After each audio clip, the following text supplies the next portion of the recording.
جنگل تاریک بده.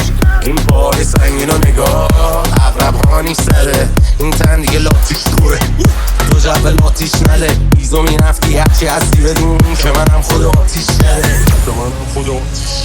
جوری هیت میده انگار دیده ننشو بغلم. انگار بدجوری داست کرده کلشو قلمم. توی این جنگل تاریک توی این راه وحشی پشت سر من بیا من همشو بلدم. جوری هیت میده انگار دیده ننشو بغلم. انگار بدجوری داست کرده کلشو قلمم. توی این جنگل تاریک توی این راه وحشی پشت سر من بیا من همشو بلدم.